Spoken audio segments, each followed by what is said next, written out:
Hey guys, Ava here. Welcome back to Smart Webpreneur. Have you been seeing those incredible dreamlike animations just taking over your feed lately? You know the ones you're watching them and wondering, how on earth are those actually made? Well, what if I told you that every single frame you just saw was generated by artificial intelligence? So here is the goal. By the end of this video, you won't just be watching these animations, you are going to be making them. We are going to build a full Studio Ghibli inspired scene completely from scratch. And we're going to do it using a smart workflow that makes the process really easy.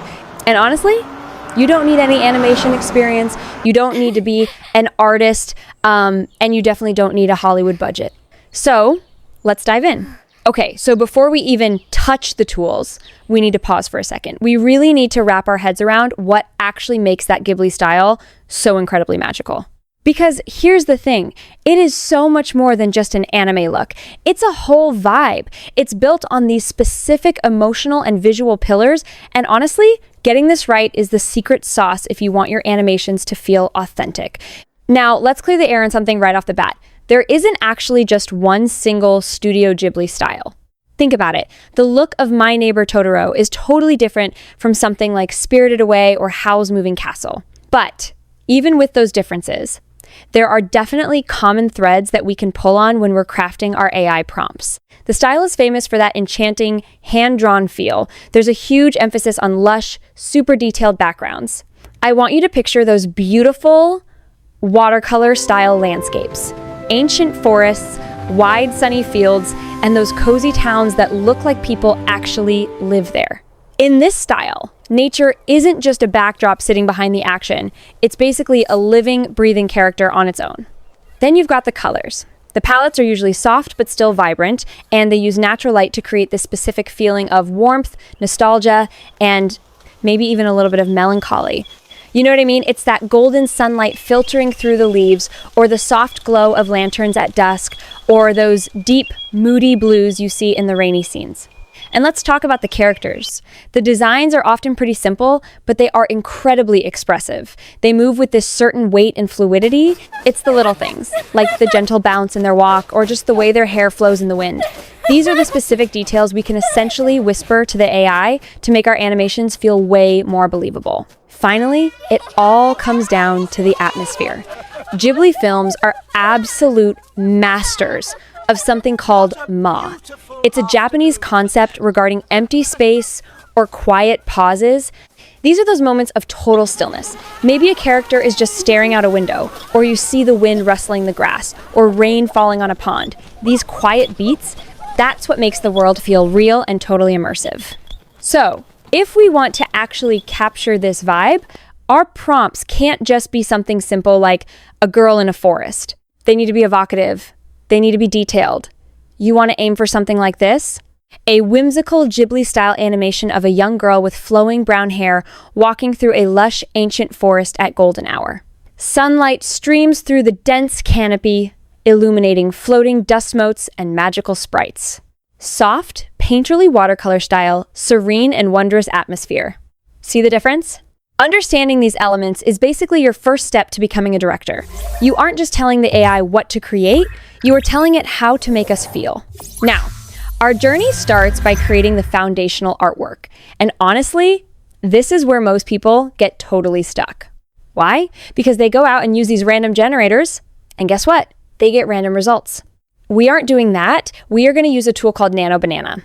This model is unique because it supports two big things: iterative refinement and multi-image composition. I know that sounds technical, but here is what it actually means. It means we can essentially talk to the AI, we can ask it to change specific little things without ruining the whole image.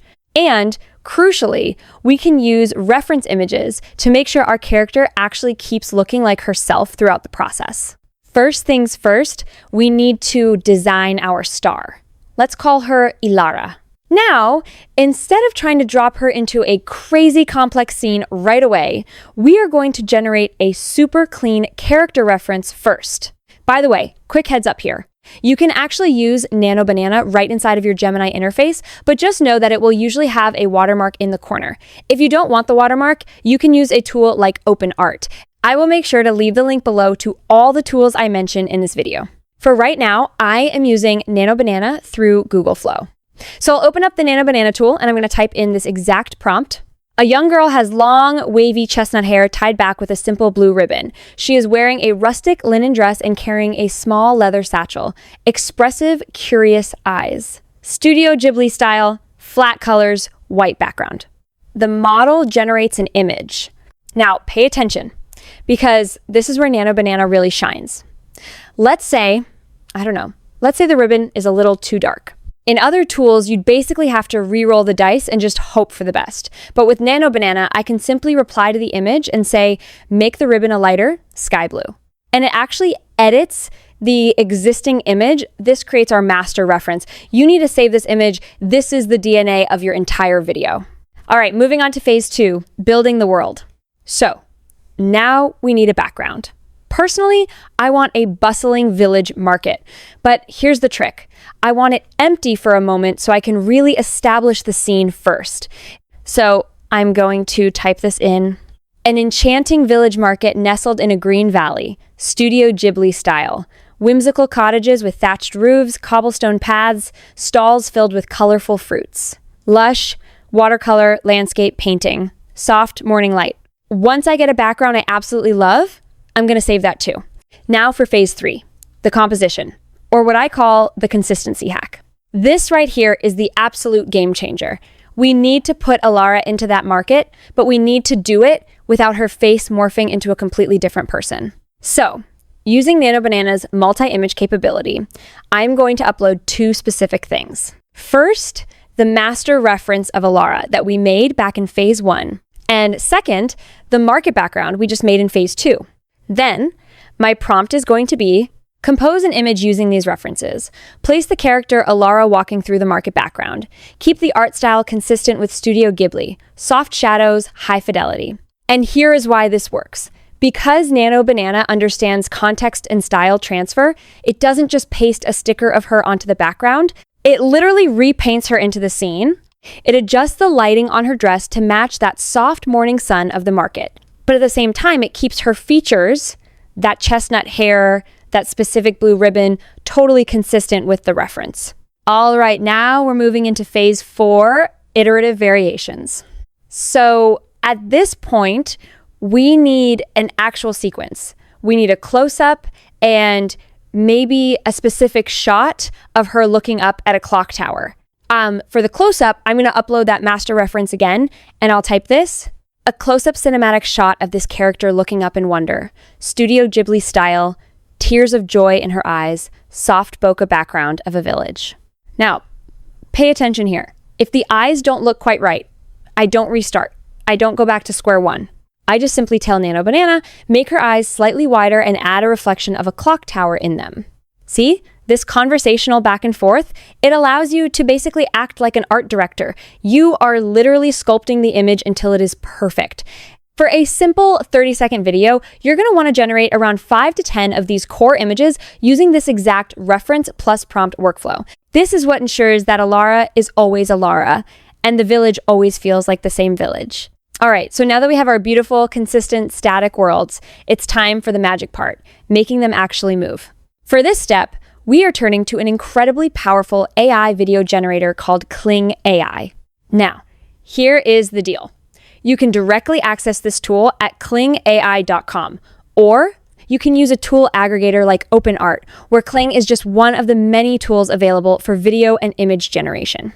Honestly, I suggest you use OpenArt if you are just starting out and want to save some money on credits. It gives you access to Nano, Banana, Kling, and several other tools like that, all at a reasonable cost. Again, the link is right there in the description. Kling is right at the cutting edge of AI video. Its capabilities are growing at a wild pace, letting us turn an image into a moving video clip with just a simple text prompt. The latest version, at the time of recording this video, is great at understanding physics and motion. It also allows you to create videos of up to 15 seconds with a single prompt. The workflow is wonderfully simple. You take one of the images generated with Nano Banana, you upload it to the platform, and then you just write a prompt describing the animation you want to see.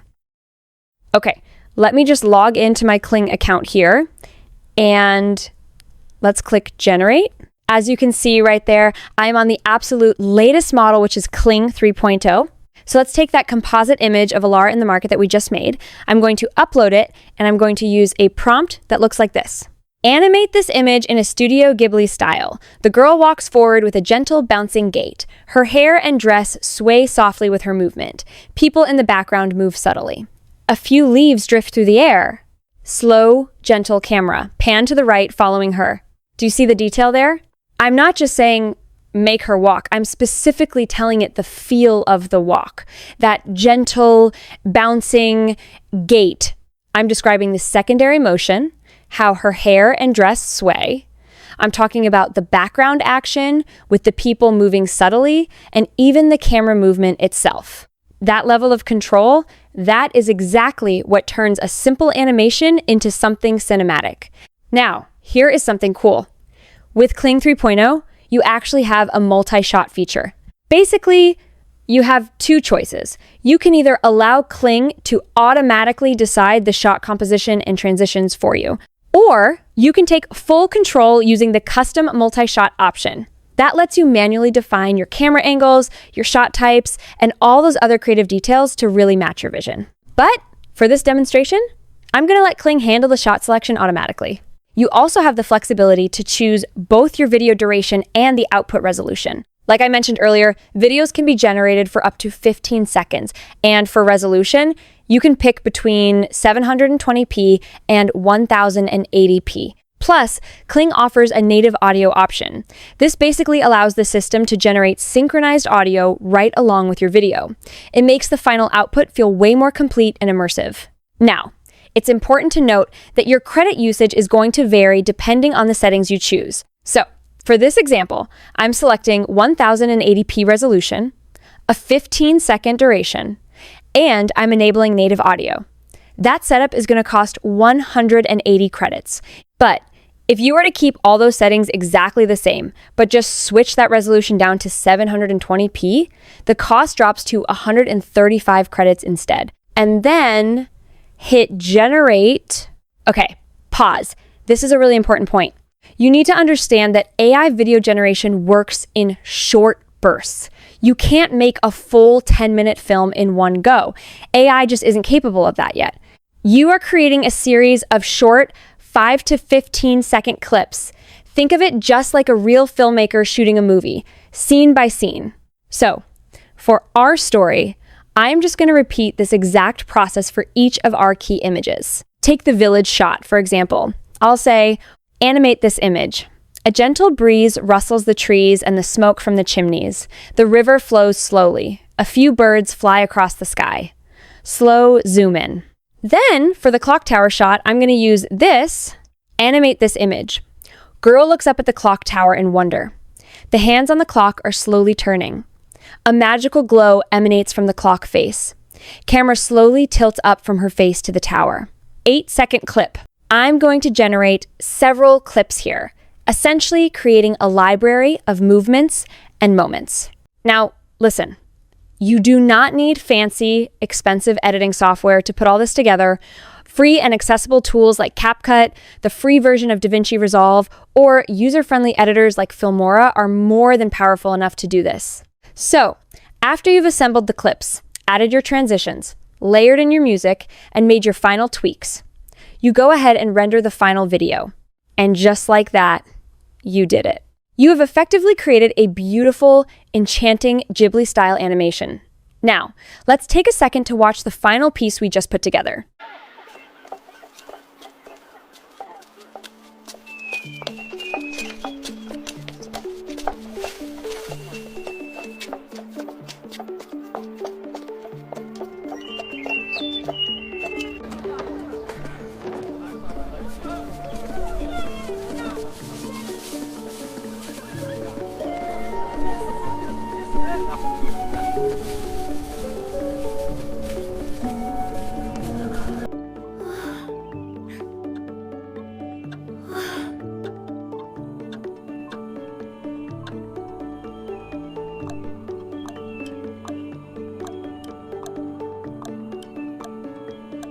I know this would be much more engaging with music and a voiceover, and those elements would definitely help enhance the overall presentation. For now, I just wanted to quickly show you the entire process so you can see how everything comes together. The goal was to give you a simple, clear walkthrough.